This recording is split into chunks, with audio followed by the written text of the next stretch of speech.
Hola, ¿cómo estás? Te doy la bienvenida a Querer Crear y hoy vamos a platicar de la importancia que tiene la forma en que utilizamos el lenguaje en nuestra vida diaria, con nosotras mismas como personas creativas, en nuestros proyectos o para los proyectos de otras personas. ¿Y qué pasa? O sea, ¿cómo afecta, por ejemplo, darle un peso negativo a las cosas que decimos en todos estos ámbitos? ¿Importa, no importa? ¿Qué se puede hacer? Y pues prepárense para una plática en la que yo aprendí muchísimo, estaba yo así extasiada de todo lo que estaba escuchando y yo creo que les va a encantar y les va a enseñar muchísimas cosas, así que vamos a platicar.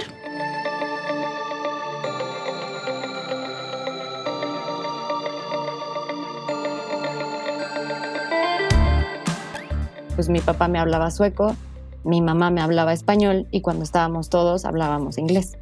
Realmente cuando tú eres bueno para aprender idiomas, no es que seas bueno para aprender, realmente eres bueno para desaprender. Crear, pues ya es un acto comunicativo, ¿no? O comunicar es un acto creativo. Todo lo que nos decimos tiene un impacto.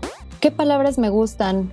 ¿Qué palabras no me gustan? ¿Qué palabras me hacen sentir cómoda? Siempre que quieras calificar a tu persona o a las cosas, tratar de ser lo más objetivos posibles, recordarle a la gente que los lenguajes son de nosotros, son de las personas, no de las instituciones. Los lenguajes se hacen desde el amor porque es primero percibir que hay otro que existe, ¿no? La otredad que existe.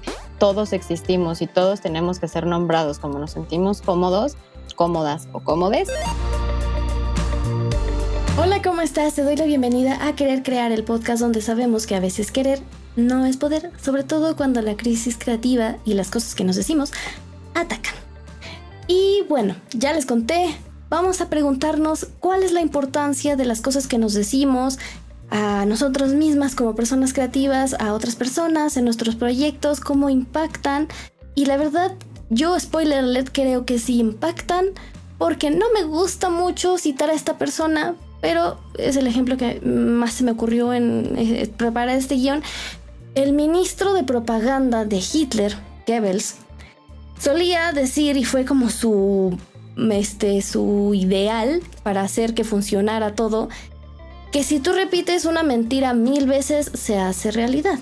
Y eso es algo que sucede justo cuando nos decimos, ay, qué feo, hacemos las cosas miles de veces. Acaba impactando en nuestros proyectos. Y no es ninguna apología ni nada hacia este señor, pero lo utilizó para hacer una estrategia de propaganda que acabó siendo uno de los detonadores de lo que ya sabemos que sucedió. Entonces, para hablar de este tema, les presento a nuestra invitada. Ella es Annette Eklund, es principalmente comunicadora, traductora y maestra de sueco e inglés porque ella es Third Culture Kid, o sea que mitad de su cultura es sueca y mitad mexicana. Pero además ella hace foto, ilustración, escribe, es feminista, difunde la cultura sueca en México y es sobreviviente de cáncer con... Nota editorial importante, Annie en realidad tenía un tumor y no desarrolló cáncer a pesar de que existe en su familia.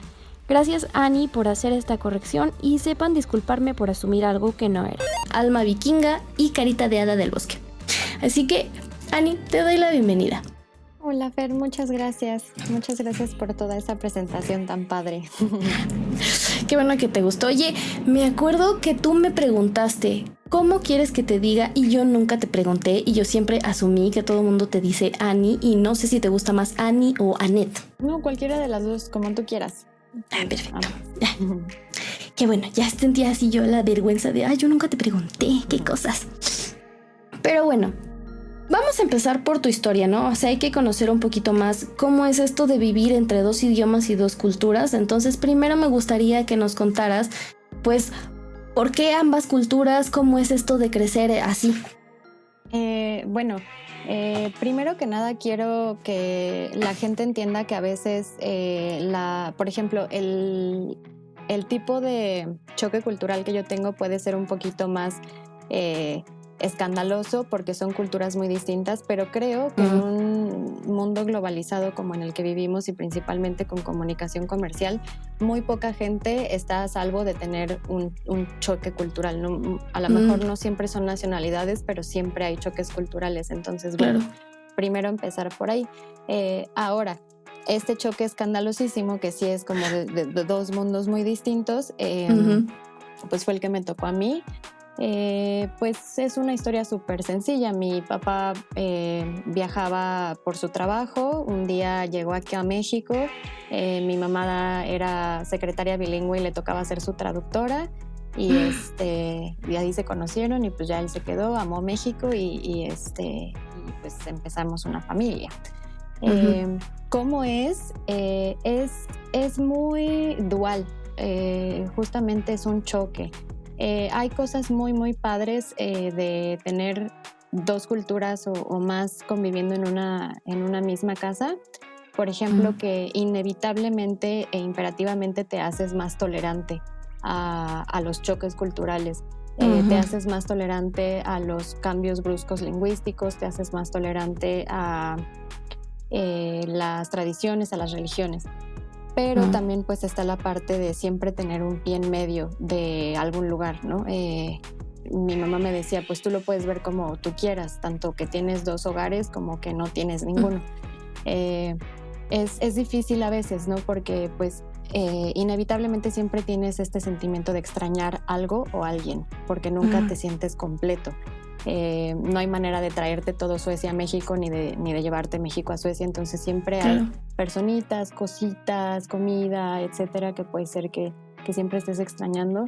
Y pues claro, también la manera en la que nos vamos a poner de acuerdo en culturas, en creencias, en hábitos en la casa, pues también es muy, muy difícil. Entonces yo lo describiría como que es muy polarizado y que es muy dual, pero muy enriquecedor. Y, o sea, en este momento tú te sientes, o sea, a lo mejor acostumbrada ya, pero te sientes como cómoda con esta dualidad del estar aquí y allá, o te gustaría irte más para un lado o darle un tiempo a un lado y así. Creo que justamente muchas veces, y principalmente porque creo que hay una bronca bien, bien grande mediáticamente, principalmente por las redes sociales, en la que tienes que elegir. No sé cómo, por qué siempre hay esta parte de ¿y cómo te sientes más? ¿Mexicana o sueca? ¿No? O la gente, por ejemplo, que tiene a lo mejor una abuela de Chiapas, por ejemplo, ¿no? ¿Y dónde te gusta más? A veces no es tanto que te guste más un lugar u otro o que te sientas más de un lugar u otro, sino dónde te sientes cómoda en un determinado tiempo de tu vida. Yo, y me costó mucho trabajo, la verdad, entenderlo, yo me siento cómoda con el constante cambio. O sea, yo viví allá, he vivido acá, estuve como buscando dónde me gustaba más y ahora, pues afortunadamente, por la dinámica de mi trabajo, que es totalmente desde casa, puedo estar en los dos, o sea, puedo estar brincando entre los dos y creo que ya me di cuenta que es eso lo que me agrada. Ahí es donde me siento cómoda, en el no tener que elegir dónde tengo que vivir o por qué, ¿no? Entonces, pues hay muchas cosas que a lo mejor si mi vida fuera un poco distinta, pues no podría elegir así, pero por ahora lo que me agrada y donde me siento cómoda es en el constante brincar de aquí a allá. Está padre, o sea, sí es mucho lo que dices, esa perspectiva de quédate aquí o quédate allá, pero pues ¿por qué no? Si tienes la oportunidad de estar en ambas, mientras no tengas una razón de fuerza mayor que te diga acá y ya, pues, y yo creo que sigues creciendo, ¿no? Enriqueciéndote de ambas partes. Pero, ¿qué pasa con la parte del idioma? O sea, es algo que yo he visto justamente en parejas que tienen ambas culturas, que es como cuál lenguaje vamos a enseñar primero, si al mismo tiempo van a poder los hijos o no. ¿Cómo fue tu caso? En mi caso fue un poquito diferente porque no se pusieron de acuerdo en ni uno ni otro, porque mi mamá no hablaba sueco cuando yo nací y mi papá no hablaba español. Entonces ahí es donde viene esta tercera cultura, que es el inglés. Mi mamá vivió muchísimo tiempo en Estados Unidos, parte de su formación y de su educación más importante pues es cultura de Estados Unidos. Entonces los dos hablaban bastante bien inglés y fue la manera en la que dijeron, bueno, pues ni una ni otra, le empezamos a hablar en inglés. Entonces lo primero que yo empecé a hablar fue inglés. Ya después de un par de años mi papá aprendió español, entonces empecé a hablar ya español en casa. Y después mi mamá tuvo la idea de decir, oye, pues es que no podemos suprimir o solo ignorar la mitad, o sea, como la parte, una parte grande de su personalidad y de su historia, ¿no? De su historia familiar. Entonces, pues mi papá me hablaba sueco, mi mamá me hablaba español y cuando estábamos todos hablábamos inglés. Wow, y esto, o sea, ¿no fue para ti un choque? ¿Cómo te sentiste? Sí, la verdad es que hay muchos como testimonios de personas romantizando mucho esta parte. Es padre, la verdad es que es bonito, pero sí hay un montón de cosas que principalmente a un niño, ahora ya como adulto que lo ves, dices, híjole, yo no sé cómo le hacen, ¿no? Porque hasta hay crisis de identidad. De repente, pues te habían dicho que era pelota y luego que no es pelota y luego pues pásame el cómo se decía. Entonces, de repente empiezas a tener como bronquitas de identidad porque también los niños a veces no alcanzan a entender por qué, por ejemplo, esta pluma pues tiene 3 nombres distintos en casa. Entonces, de repente, a mí lo que me pasaba en el kinder era que confundía de repente, ¿no? las cosas. Pero a fin de cuentas, en el lugar en el que vives te empieza a moldear muchísimo más la mentalidad lingüística, por así decirlo. Entonces, digamos que de pequeña pues me empecé a abrir más con el español porque pues fue el como digamos como en el que estaba rodeada, por así decirlo. Oye, pero sí, o sea, si empezaste a hablar inglés y empezaste a ir a la escuela, ahí fue, o sea, fue choque de decir, oh, no, esperen, debimos haber puesto el español porque pues aquí todo el mundo habla español, o cómo te comunicabas tú con los demás niños. Sí, pues afortunadamente mi mamá siempre me habló en español a ratitos, ¿no? O sea, como que la convivencia familiar al principio era en inglés, pero siempre tuvieron muy presentes ellos que pues, bueno, no tuvieron muy presente siempre dónde querían vivir, pero tenían presente que pues era aquí en México o era en Suecia, entonces nunca me dejaron de hablar el idioma de cada uno. Entonces sí, pues sí me podía comunicar en español, tampoco es como que no pudiera con los demás niños, pero sí de repente eran algunas situaciones, por ejemplo, en las que pues los niños a veces no entendían por qué yo decía cosas un poquito distintas o por ejemplo, pues a veces se me iban las palabras, ¿no? O como que mezclaba así. Pero te digo, como que ya la convivencia diaria del lugar en donde vives, en donde radicas, te empieza a moldear muy cañón como la mentalidad lingüística. Ok, a ver, espera.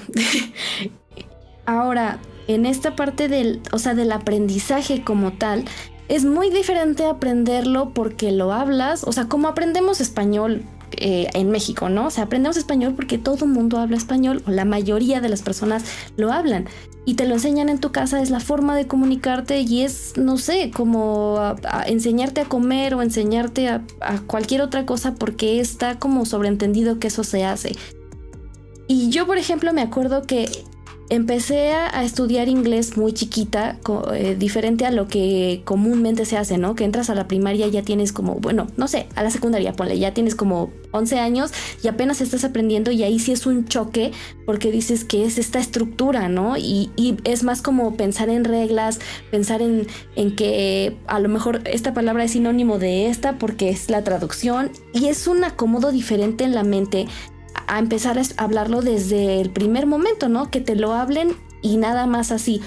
¿Cuál sientes tú que es la diferencia que hay para ti de haber aprendido desde el principio o de haberte expuesto desde el principio a 3 idiomas diferentes a llegar a una edad ya un poco más avanzada y empezar a aprender?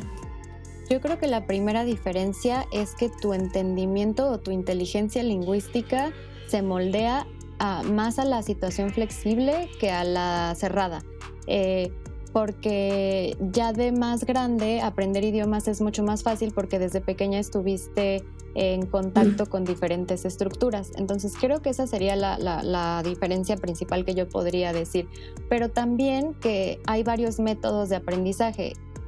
La verdad es que hay varios métodos, hay varias técnicas, muchas personas y principalmente ahorita con toda esta onda de que ya todo es online y así le llaman de manera distinta, pero yo lo podría llamar como método audiolingüístico, por así decirlo, ¿no?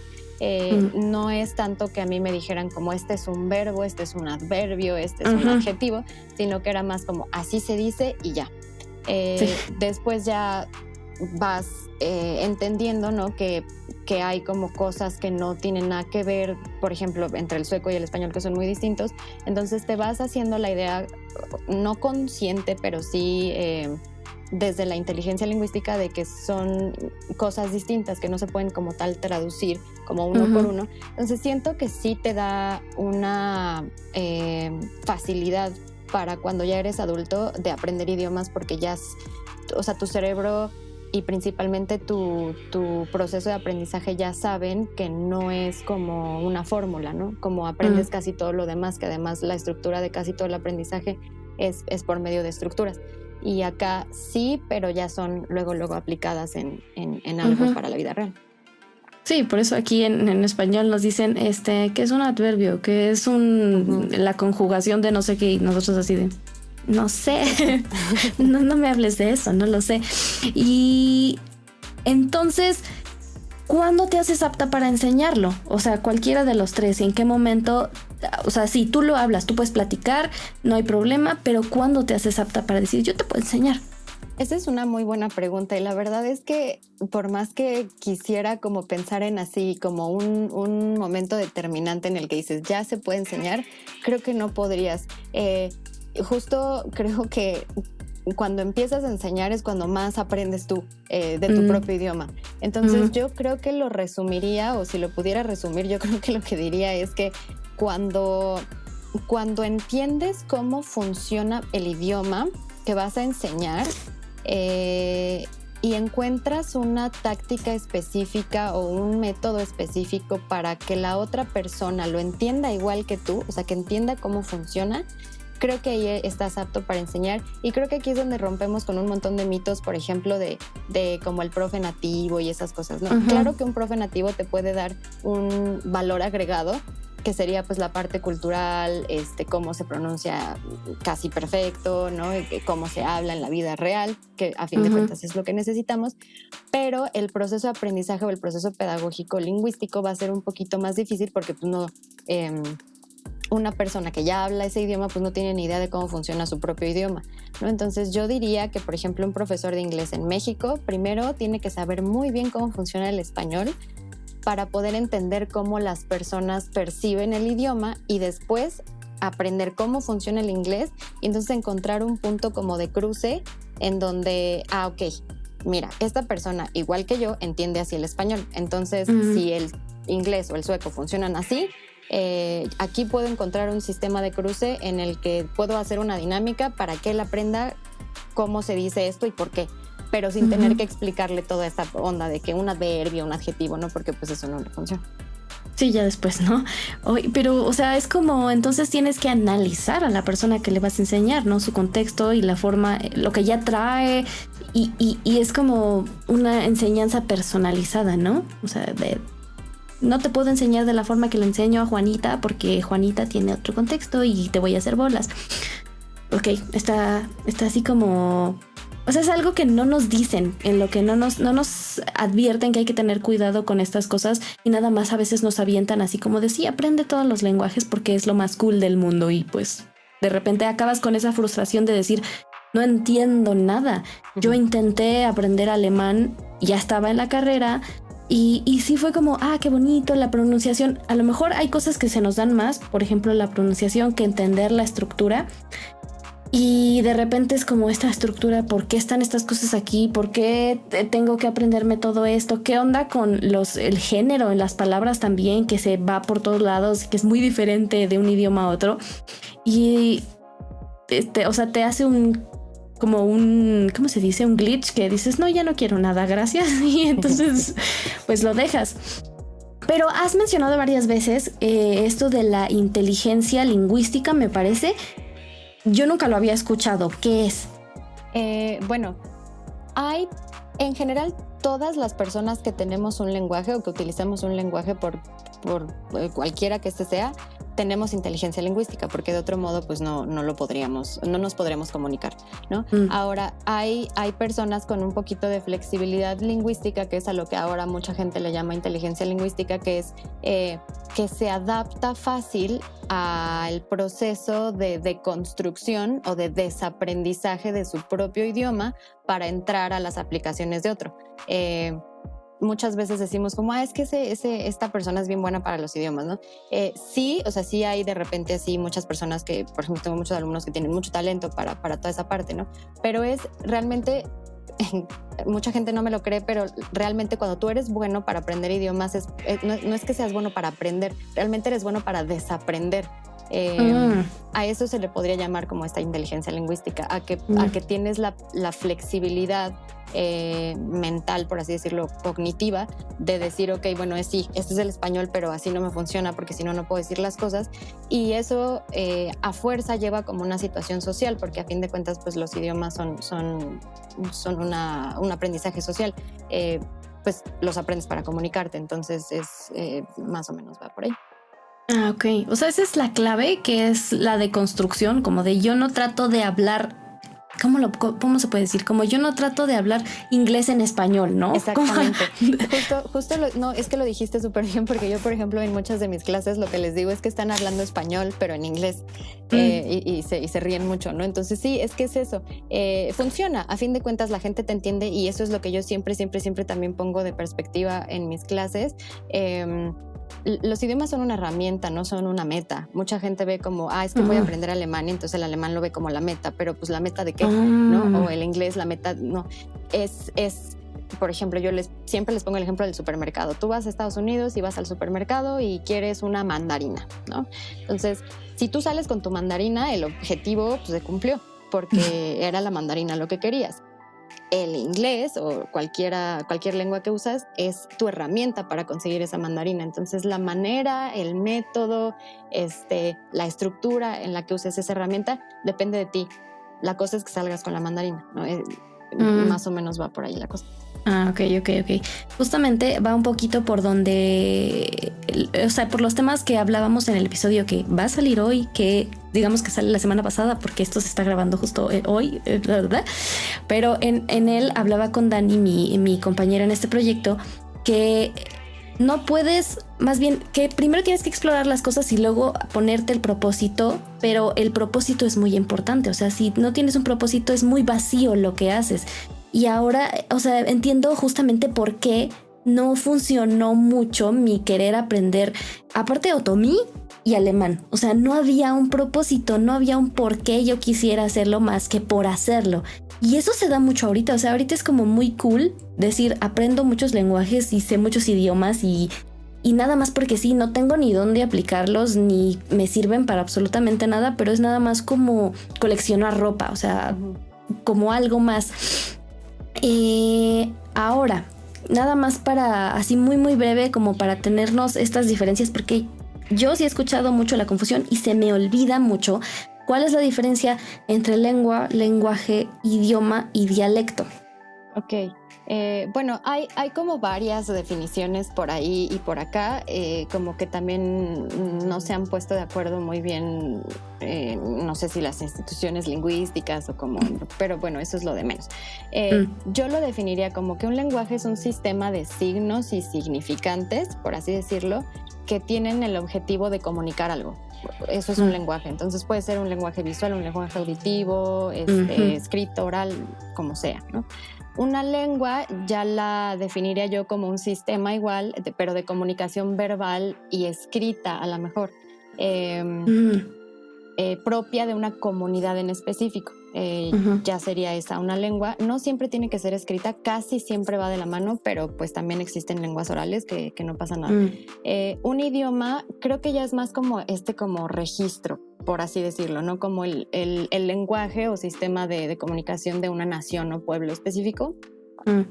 Y el dialecto, aquí aguas, porque ese sí me gustaría como hacer esa distinción, porque mucha gente, por ejemplo, dice dialecto otomí, ¿no? Dialecto maya. No, son lenguas, tienen todos los requisitos para ser dialectos. Creo que la situación es que tenemos una visión muy eurocentrista y a veces un poquito racista de lo que es una lengua. Pero no, son lenguas. El dialecto es la variación, yo le diría la variación cultural. Mucha gente dice la variación geográfica, pero pues, por ejemplo, aquí en México, en la Ciudad de México, todos metidos en el mismo lugar, hablamos dialectos distintos. Entonces yo le pondría más una variación cultural de una lengua. Ok, sí, que a veces, o sea, decimos, no sé, las personas que venden cosas en el centro hablan dialectos, ¿no? Uh-huh. Cuando en realidad yo de aquí, de Mixcoac, hablo un dialecto diferente que alguien que está en... Ay, no sé, ¿no? En Coyoacán, por ejemplo, ¿no? Okay. O sea, esa es la variación, ¿no? Y sí, justo cuando llegué a la carrera y empecé a tratar de hablar ñoñú, fue cuando me dijo el maestro así... No, apréndete eso porque no son dialectos. Esto es un lenguaje constituido. Yo así de, ay, perdón.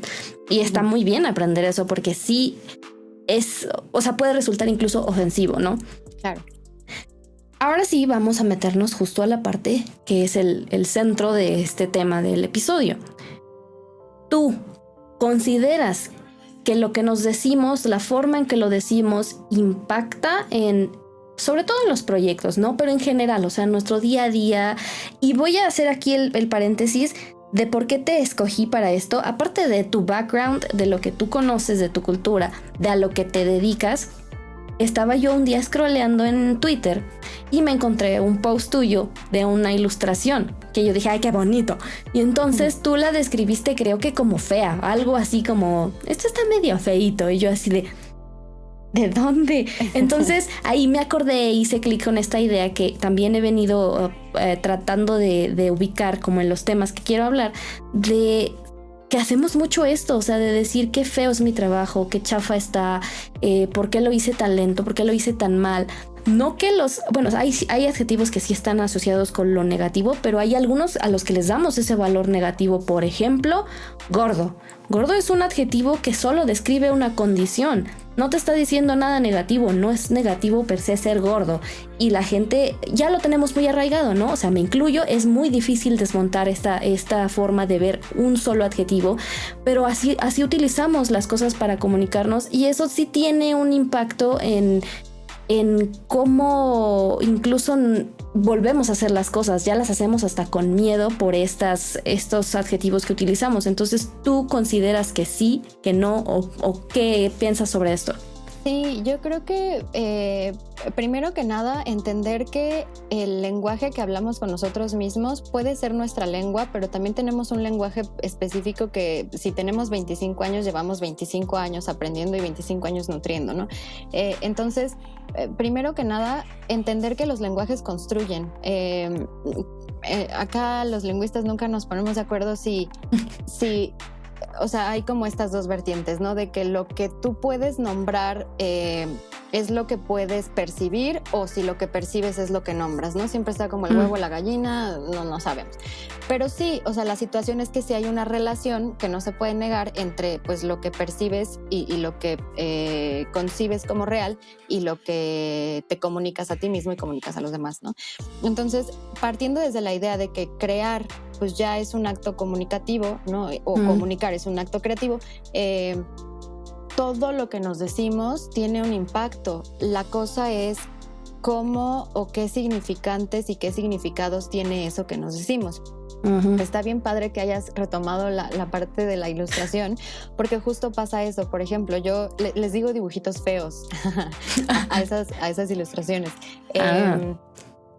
Casi siempre, bueno, a mí siempre me ha gustado como esta parte de los, tanto del storytelling como visual, como la estética visual de los fantasmas, de como Halloween y todo eso, de los monstruos, como cosas que se supone que no existen porque no las percibimos, pero de todos modos tenemos palabras para ellas, ¿no?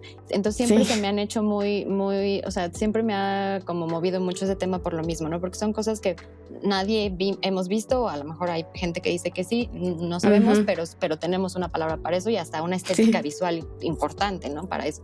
Entonces, a mí me agrada la palabra dibujitos feos porque entiendo que, por ejemplo, pues no me gusta la ilustración, me gusta mucho dibujar, pero no soy, digamos, mi educación ni mi talento va por ese lado, ¿no? Entonces yo hago dibujos sencillos, pero con mucho cariño, ¿no? Con mucha estética de lo que yo me gusta visualmente, ¿no?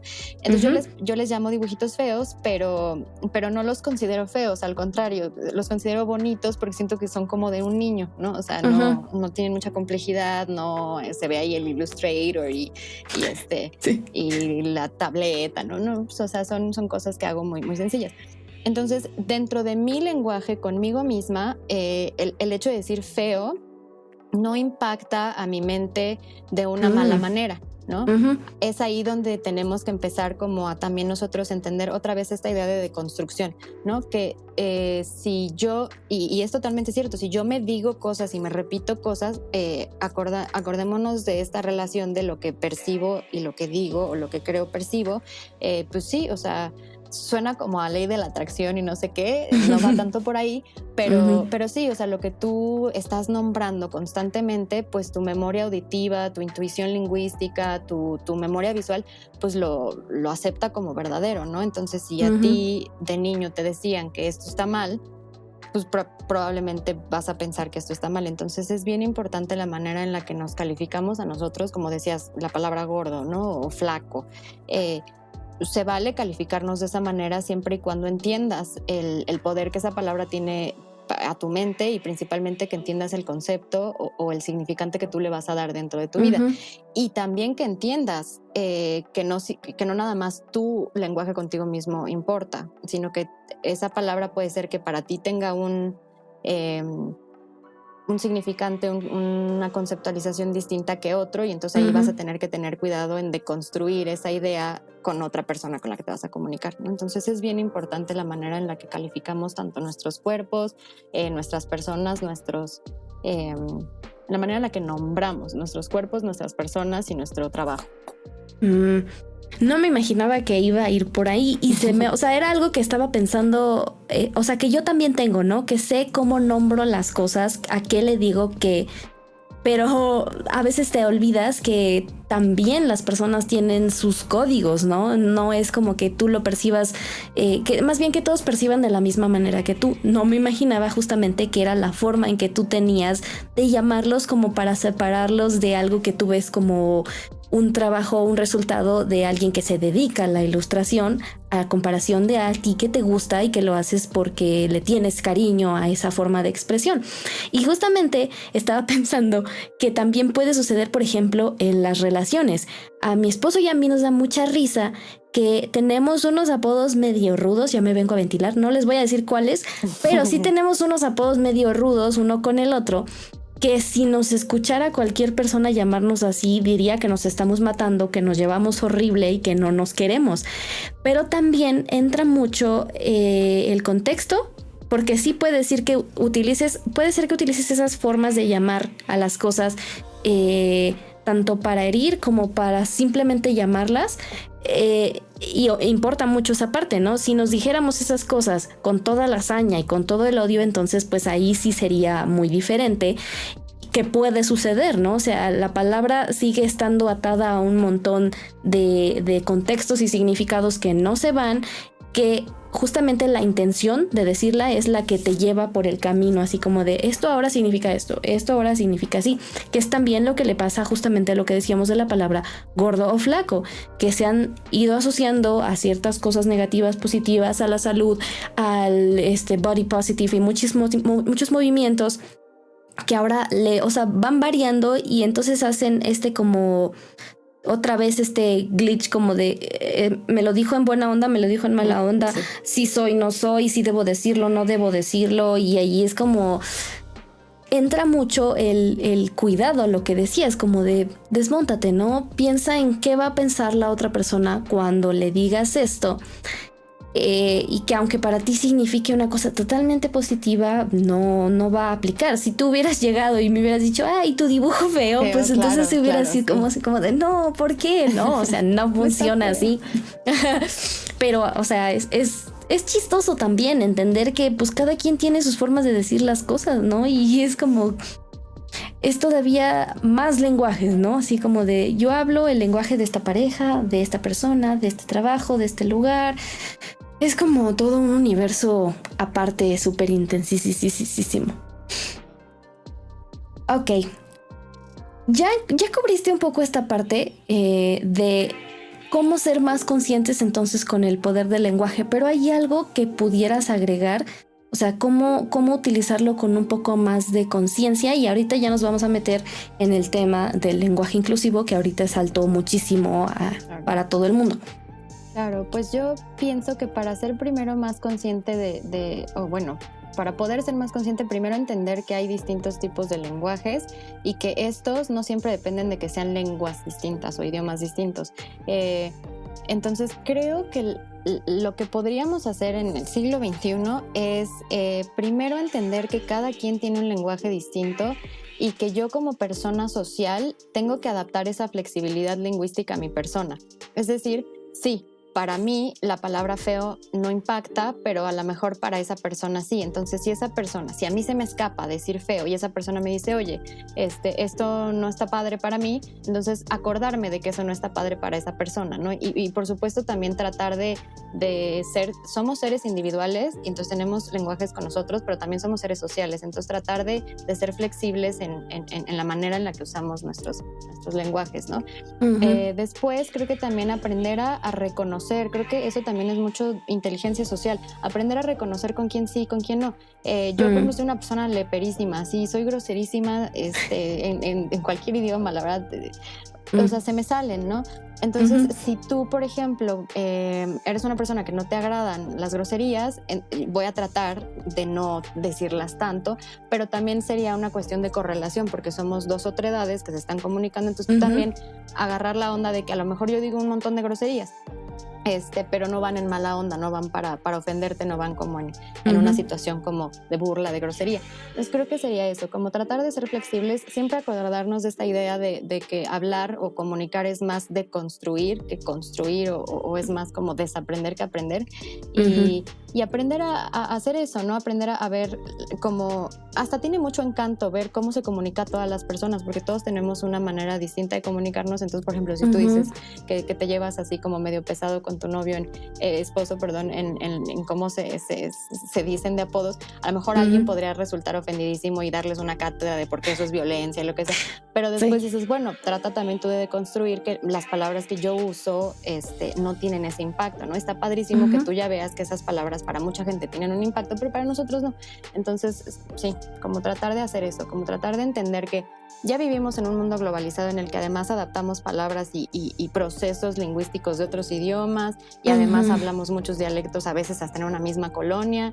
Entonces, tratar de ser flexibles y tratar de ser más inteligentes en ese aspecto, como en la parte social del lenguaje.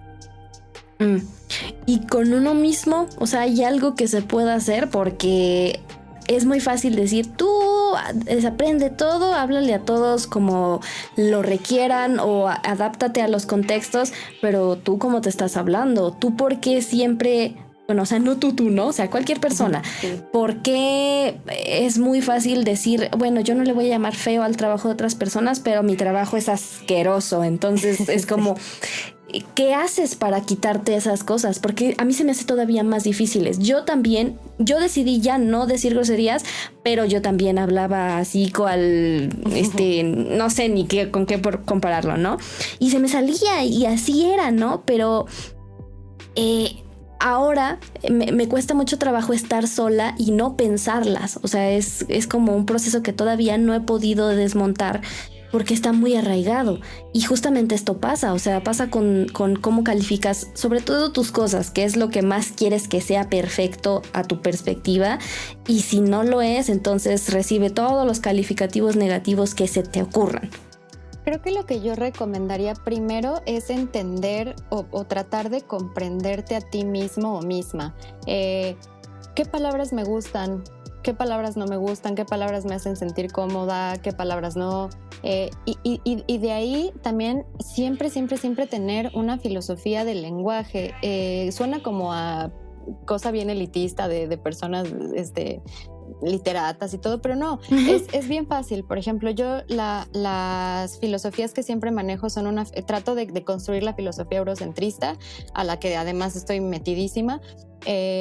Trato de incluir la perspectiva de género, tanto como mi persona como en las clases. Entonces, ahí vas viendo qué tipos de palabras y los contextos de esas palabras no te parecen adecuados. Si tienen ese poder de ponerte incómodo o incómoda, entonces trata de suprimirlos, trata de no usarlos. Y después, siempre que quieras calificar a tu persona o a las cosas, tratar de ser lo más objetivos posibles y entonces buscar adjetivos que sean igual y no neutrales, porque creo que nunca hay adjetivos neutrales, pero sí que no tiendan a ser ni agresivos, ni demasiado cínicos, por así decirlo, ¿no? O sea, tratar de usar un lenguaje justo contigo mismo, con el que te sientas cómodo, que sea honesto, y no dejar pasar esas palabritas, como dices, como, ay, no, es que mi maquillaje me quedó horrendo, ¿no? Y entonces dices, bueno, horrendo a lo mejor no es lo que quiero decir. Demasiado, ¿no? Ajá, y entonces, y además me acuerdo que la palabra horrendo me choca cuando mi mamá me la dice, porque me acuerdo que de chiquita me decía que mi tarea estaba horrenda, ¿no? Entonces ahí ya buscar estos patroncitos de no, es que la palabra horrenda para mí sí tiene un peso bastante negativo, ¿no? Además la palabra me choca, no me gusta cómo se escucha, y además pues no le está haciendo justicia a la situación, ¿no? Al contexto. Entonces, pues la elimino, trato de eliminarlo. Ok, cada que diga horrendo, si se me sale, pues digo, no, horrenda no, incorrecto, ¿no? Y así le voy bajando hasta que uso un lenguaje con el que estoy cómoda yo. Que también es un proceso de práctica, sí, ¿no? Claro, o sea, cuesta muchísimo trabajo. Yo justamente en el episodio pasado me paro a regañarme, o sea, algo digo así como de qué estúpida, no sé qué, y me paro así como de cómo me encanta decirme estúpida, porque sí, es algo que utilizo, y fue algo consciente que dije, a ver, voy a empezar a dejar de llamarme de estas formas, pero se me sale. Entonces, ¿cuál es el primer paso? Pararme en seco cuando ya la dije y ser consciente de que la dije y no quería hacerlo. Está bien. Es como una pequeña disculpa a ti misma, ¿no? Claro. Así como de, perdón, ¿no? O sea, no iba por ahí, ya sé que no debo hacerlo, se me salió. Otra vez, más adelante lo intentaré y a lo mejor ya no va saliendo, ¿no? No es como de que hoy ya no me voy a decir cosas horribles, nunca jamás. No es tan fácil, o sea, también depende como de qué tanto valor le asocias a ciertas palabras para dejar de utilizarlas. Entonces, pues yo creo que no es un proceso en el que debas castigarte, ¿no? Como de, no puedo y ya lo dejo, ¿no? No, y además también creo que tratar de romper con esta idea también de como ser súper positivo todo el tiempo, ¿no? Y se vale que si en un momento sí te sentiste muy estúpida, por decir una palabra, ¿no? En mi caso, no resuena tanto la palabra, entonces si en algún momento me sentí muy estúpida y la quiero decir, dila, ¿no? O sea, no pasa nada. Después a lo mejor ya puedes hacer este proceso de como igual no debería de haber dicho estúpida, pero no pasa nada, ¿no? Como esta situación de no siempre estar bien.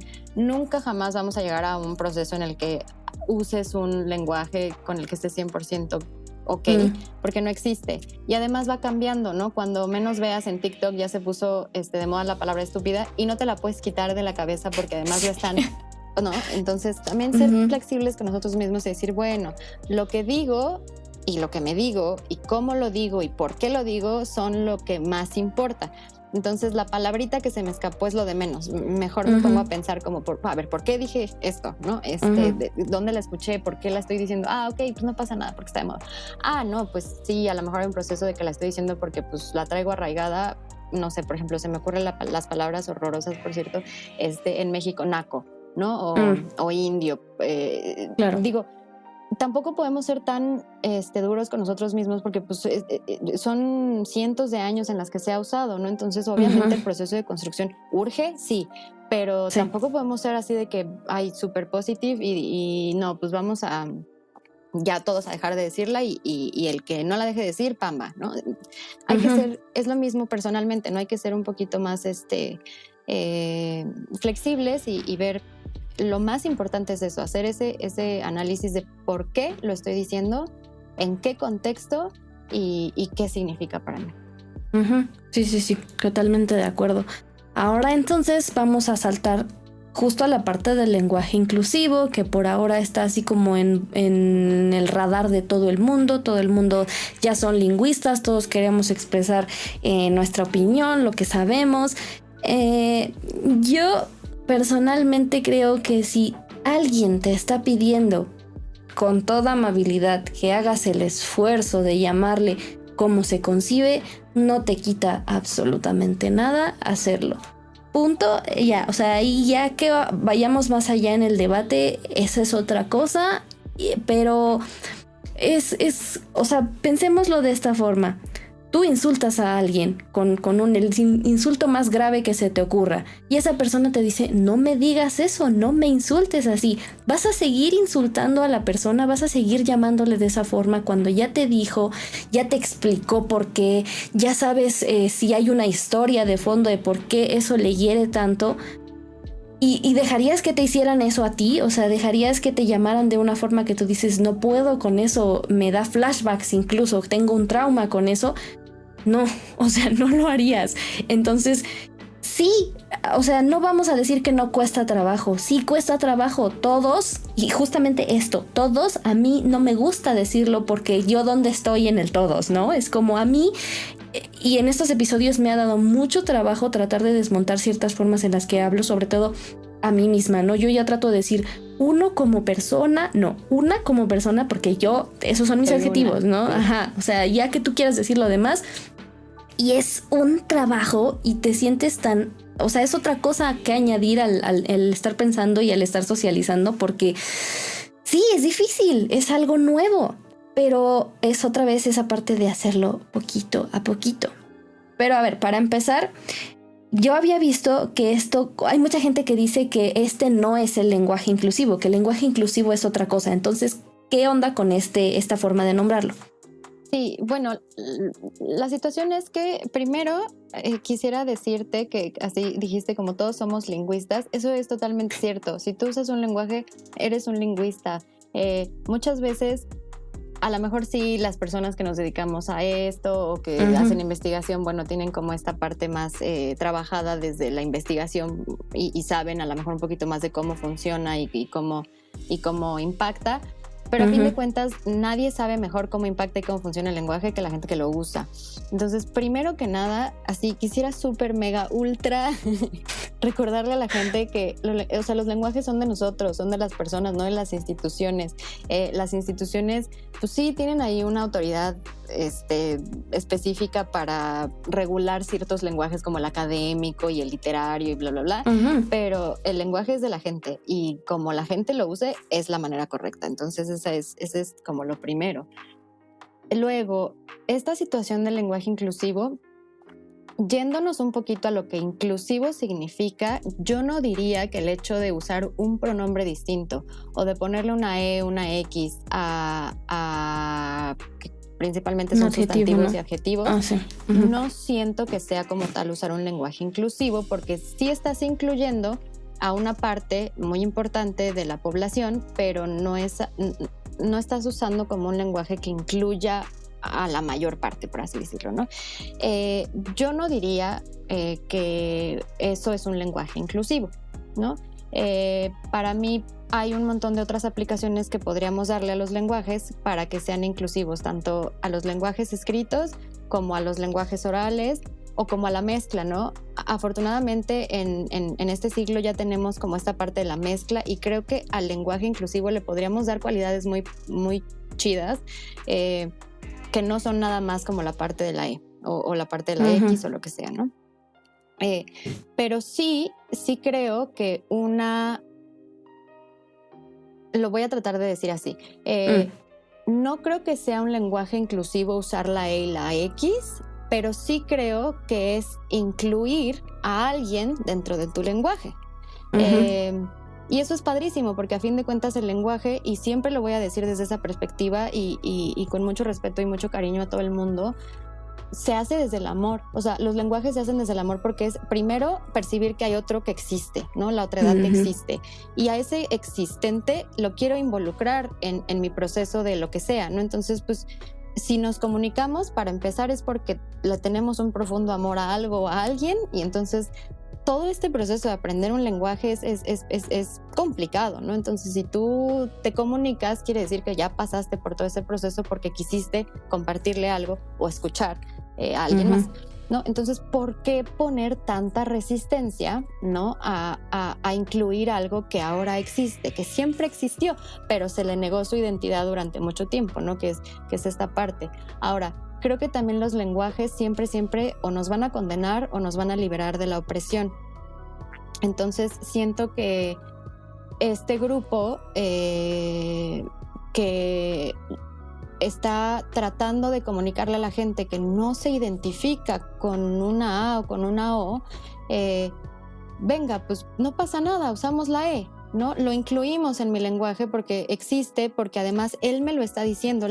La mayoría de cosas que usamos hoy en día son por imposición, ¿no? O sea, las palabras que usamos, desde que usamos el español, pues es una imposición. En Latinoamérica, por ejemplo, ¿no?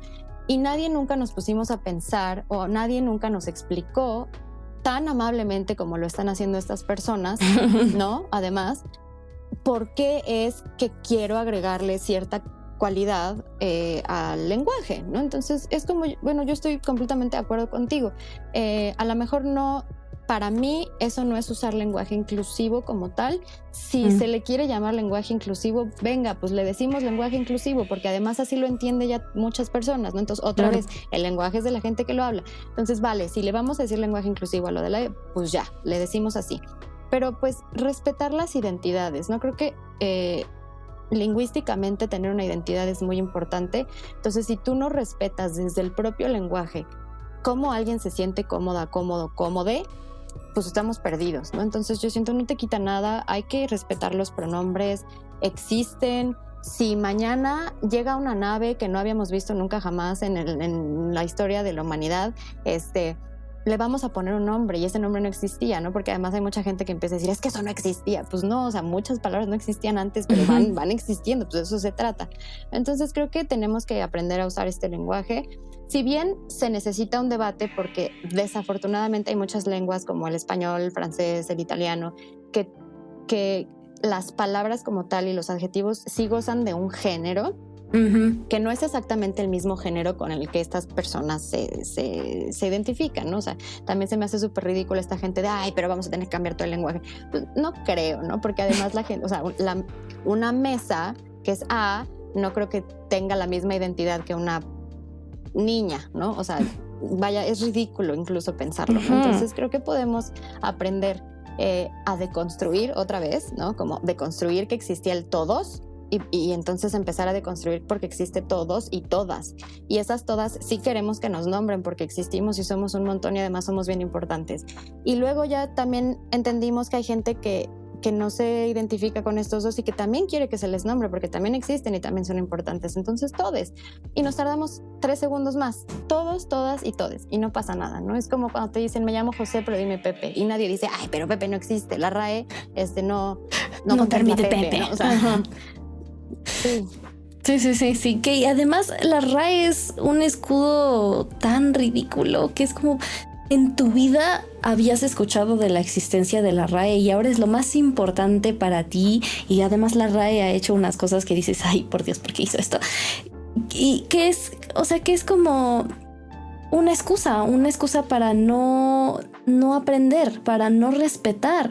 O para, ay, no sé, ni siquiera sé cómo explicar qué podría haber detrás del decir, no, o sea, la RAE, las instituciones, el lenguaje se destruye, pues, o sea, no sé, hay que pensarlo como justamente lo que decías, o sea, se destruye, ¿por qué? No, o sea, se construye todo el tiempo. Y es como decías eso, o sea, hay algo que no sabíamos que existía, no visibilizábamos antes, o se nombraba de otra forma y ahora se le da este nombre y punto, ¿no? Y también esta parte de que existe mucho el discurso de darse a respetar, porque sí lo sabremos siendo mujeres, ¿no?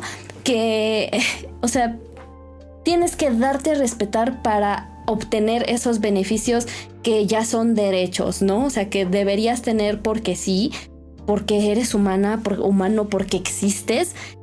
Y es como, no, yo voy a decidir si te los doy porque basada en mi escala de respetómetro, si entras, entonces yo decido, ¿no? Si tú te ganas eso que yo te debo dar. No, o sea, el respeto se da, punto. O sea, no hay nada de que date a respetar ni que te lo ganes. No es un salario, no es algo no es un premio, pues es algo que se le da a las personas. Y o sea, a mí me causa mucho ruido.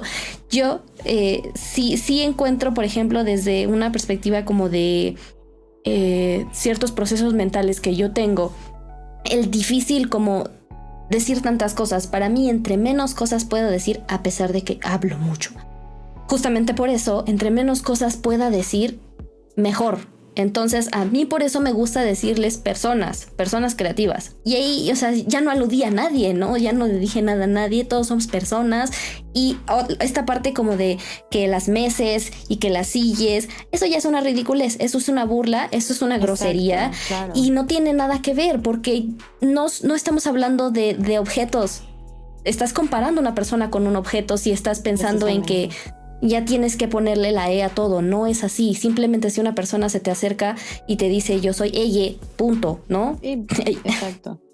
No, ni siquiera tienes que ir por todos lados pensando así como de ay Dios mío, ¿quiénes son ellos o qué? Exactamente, porque eso también sucede mucho, ¿no? Que es como, pero ahora ya nos van a imponer y no voy a saber. Siempre vas a saber. Pues la gente justamente llega y te dice soy José, pero dime Pepe, ¿no?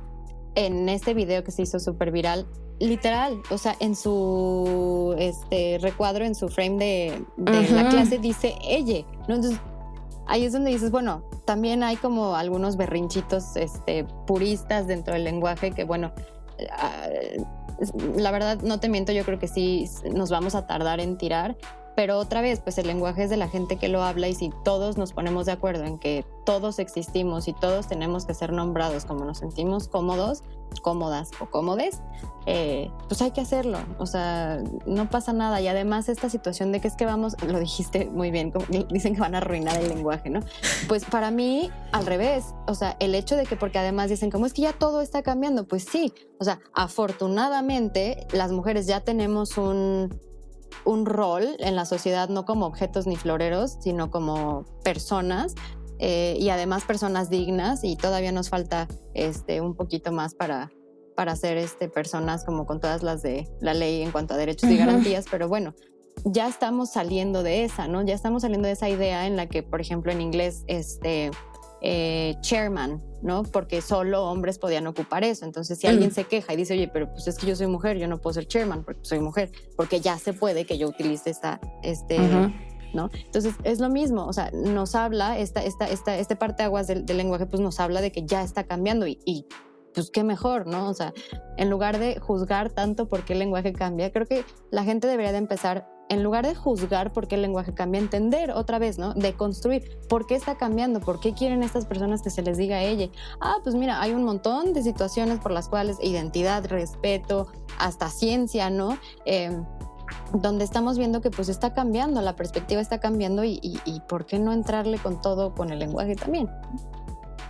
Y o sea, nada más, ni siquiera porque tengas que estudiar un montón de cosas, porque te tengas que volver experta en esas áreas y ya saberlo todo, simplemente porque hay gente y vas a convivir con las personas y si no quieres hacerles daño, es una cosita de nada que puedes contribuir.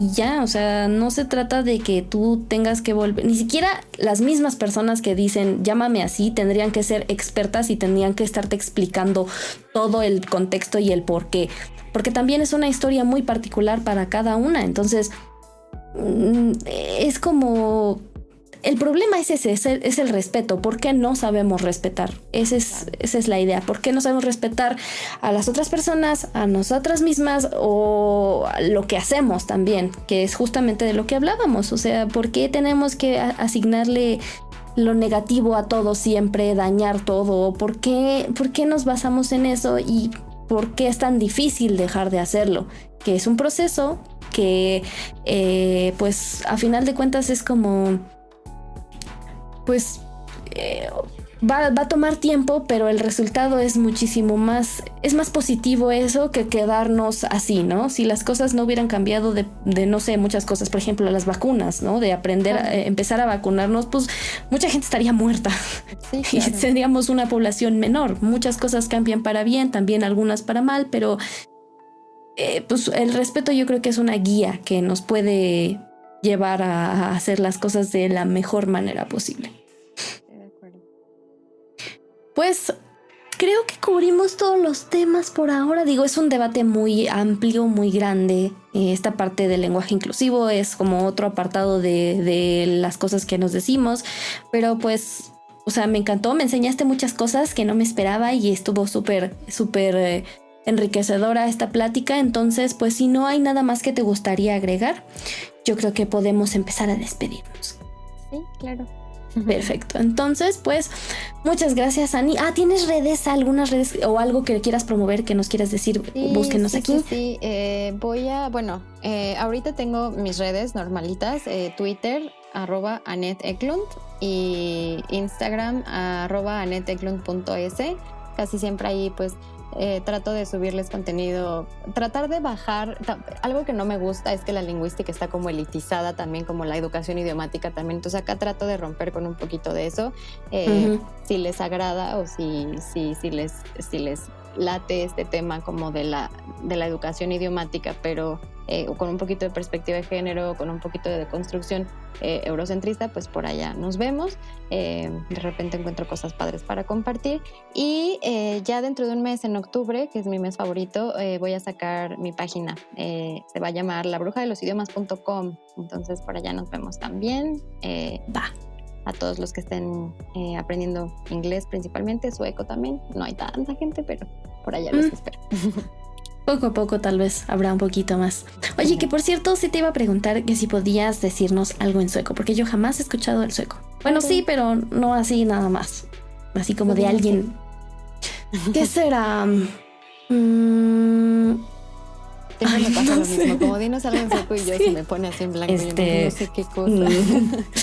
No sé, o sea, un saludo, porque la verdad es que yo te iba a tratar de saludar y busqué así como la pronunciación y dije, ay, no me siento segura, qué vergüenza, entonces no lo hice, pero... Bien, a ver, inténtale, tú inténtale cómo fue que lo encontraste y ya yo te digo.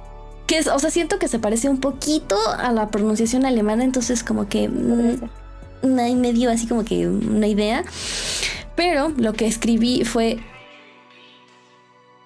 Willkommen, Annette, hör mal du. Perfecto. Sí, muy bien. ¡Qué emoción!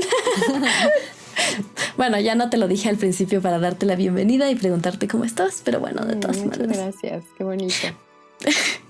Pero ¿cómo se hubiera respondido eso? Tack och jag mår bra. Och du? Ay, qué bonito suena. Ok, suena súper increíble. Y eso es muy bonito, ¿no? Hasta se ve diferente la gente cuando habla un idioma diferente. Es como... Es una cosa muy mágica al verlos así cambiar. Es muy padre. Pero pues muchísimas gracias, Ani, por compartirnos todo esto, por este espacio y por darnos un ratito de tu tiempo. Yo creo que ya no hay nada más que agregar. Entonces pues me despido. Me acompañó Annette Eklund. Yo soy Fernanda Bird y esto es Querer Crear, el podcast donde sabemos que a veces querer no es poder, sobre todo cuando la crisis creativa y la falta de respeto atacan. Bye. Bye. Wow, no puedo con todas las cosas que platicamos con Annette. Aprendí muchísimas cosas, de verdad, cosas que no sabía, que no me imaginaba. Me encantó ver muchas cosas que pensábamos en común. Es muy divertido entender que a lo mejor tu cabeza a veces se siente como muy solitaria y loca y hay otras personas que también piensan de la misma forma. Entonces es muy validante y se siente muy padre. Les invito a que analicen otra vez estos temas que platicamos, que compartan con otras personas que tengan dudas, que no entiendan, que también estén siendo como pues irrespetuosas con otras personas justamente desde esta trinchera del lenguaje, para que tengamos un arma más para llevarnos mejor. Ya hay demasiadas cosas allá afuera que son horribles como para añadirle otra vía para hacernos la vida más pesada. Entonces, recuerden que la idea es llevarnos desde el respeto y no tienes que llevarte increíble o excelente con las personas y tampoco tienes que ser una caca. Así que lo mejor es respetar. Ese es el mensaje de este episodio, tanto respetar a otras personas como respetarte, como respetar tus trabajos y tus procesos. Eso es lo más importante. Es difícil, es un proceso, es una deconstrucción, hay que aprender, sí, pero lo malo es negarse a hacer las cosas. Entonces, pues no te sientas mal en este proceso, pide todas las disculpas necesarias y trata de aprender muchísimas cosas en el camino. Así que recuerden que pueden platicar con nosotras en querercrear.mx en Instagram y nos encuentran en todas las otras plataformas habidas y por haber como Querer Crear Podcast. Recuerden que en YouTube tenemos video, así que ya pueden ver un poquito más de lo que decimos. En las descripciones siempre están todas las redes de nuestros invitaris, todo está ahí siempre. Y pues muchísimas gracias por estar aquí, por apoyarnos. Recuerden que nos ayuda muchísimo un like, un comentario, compartirlo con alguien más, la campanita en YouTube para que sepan y luego cuando salga el video nos ayuden a reproducirlo, porque eso hace que el algoritmo nos vaya poniendo en el interés de las personas que están conectadas con estos temas y que quisieran escuchar un espacio así. Así que tampoco olvides decirle a las personas que crees que pueden apreciar algo de este proyecto así directamente, porque esa es una promoción muy importante y muy válida que nos ayuda muchísimo. Entonces, gracias por estar aquí. Esto es Querer Crear. Yo soy Fernanda Bird y nos vemos lueguito o nos escuchamos. Bye. Soy Cools.